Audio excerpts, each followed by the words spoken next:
E aí, já parou para pensar que o nosso cérebro pode estar programado para ignorar a maior revolução tecnológica da história? Pois é, essa análise aqui é baseada no trabalho da Mary Inês Pereira, e a gente vai fundo para entender por que parece que estamos apertando o botão de soneca bem na hora que a inteligência artificial geral está batendo na porta. Olha, vamos começar com essa frase aqui do economista Anton Korinek. Em 5 anos, poderemos ter inteligência artificial geral. É o tipo de coisa que a gente ouve, dá aquele arrepio, mas logo depois guarda na gaveta da ficção científica. Só que, e se não for? Para entender o tamanho do que está em jogo, a gente precisa primeiro separar as coisas. Uma coisa é a IA que a gente usa hoje. Outra, completamente diferente, é a AGI. Não é só uma versão melhorada, é uma nova categoria de inteligência mesmo. Então, o que é essa tal de AGI, a Inteligência Artificial Geral? Bom, ela não é especialista numa coisa só. A ideia é que ela aprenda, raciocine e se adapte a tarefas novas, desconhecidas, num nível igual ou até maior que o de um ser humano, só que com o poder de processamento de um supercomputador. Então, o pulo do gato é esse, sabe? A gente está saindo de uma ferramenta que usamos tipo o ChatGPT para um agente. Alguém a quem a gente pode delegar um projeto inteiro. A IA de hoje precisa de um operador humano. A AGI, ela é o operador. A diferença é brutal. Agora, para ficar bem prático, pensem nisso. Não é pedir para a IA escrever um plano de negócios para uma cafeteria. É falar, IA, abra uma cafeteria. E ela vai lá, analise o mercado, negocia o aluguel, cuida da obra, cria a marca, tudo. Esse é o poder da AGI. Tá, se a mudança é tão gigantesca assim, por que a nossa reação mais comum é dar de ombros? A resposta, pelo visto, está na nossa própria biologia, na forma como o nosso cérebro evoluiu. Parece que ele tem um botão de soneca para ameaças que parecem muito distantes.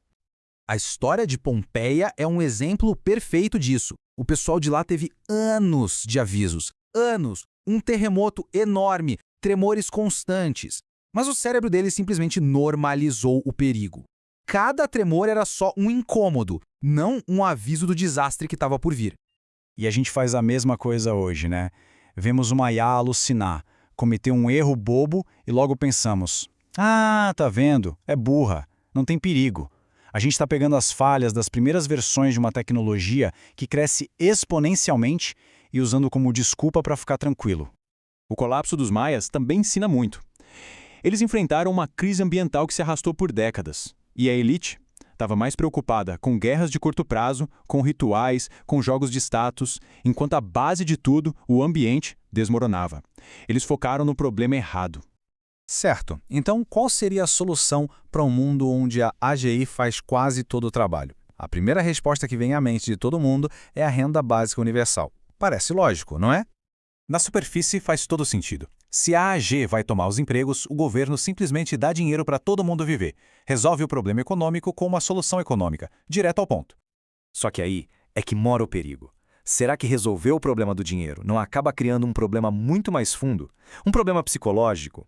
Porque vamos combinar, trabalho é muito mais do que só um cheque no fim do mês. O trabalho dá pra gente um senso de propósito, de ser útil para alguma coisa. Dá status, um jeito de medir nosso valor na sociedade e da comunidade um sentimento de pertencer a um grupo. Se a gente tira o trabalho e não põe nada no lugar, a gente cria um vácuo de propósito e isso é um prato cheio para apatia, para depressão em massa.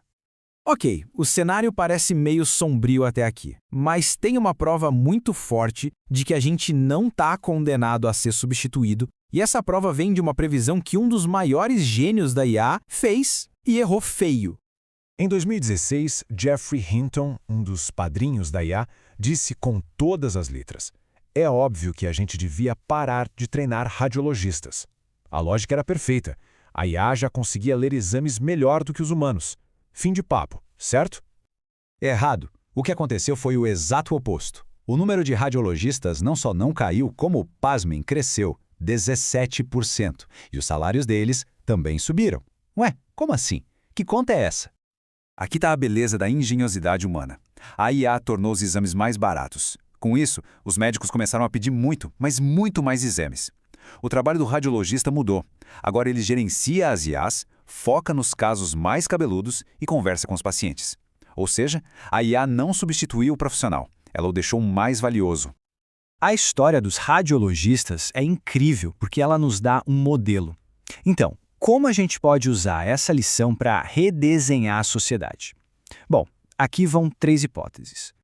A primeira é mudar o jeito que a gente enxerga a renda básica. Em vez de ser um auxílio, que tem uma psicologia de dependência, e se fosse um dividendo de agir?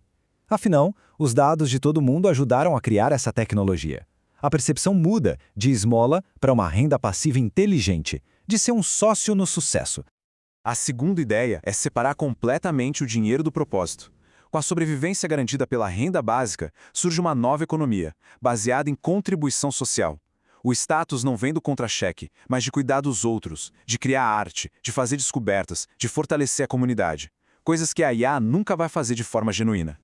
E a terceira hipótese, talvez a mais otimista, leva o exemplo dos radiologistas ao extremo. Pensem comigo.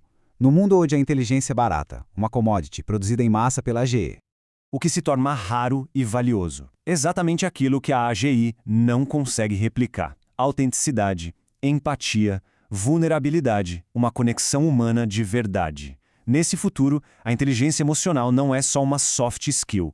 Ela se torna o principal ativo econômico. Profissões que dependem disso explodem em valor. No fim das contas, o desafio não é de tecnologia, é de imaginação e coragem. O futuro é uma escolha entre o conforto de continuar apertando o botão de soneca e a coragem de começar a imaginar e construir o mundo que a gente quer. A questão não é se a AGI vai chegar, mas o que a gente vai fazer quando ela estiver aqui. E o trabalho para decidir isso começa agora.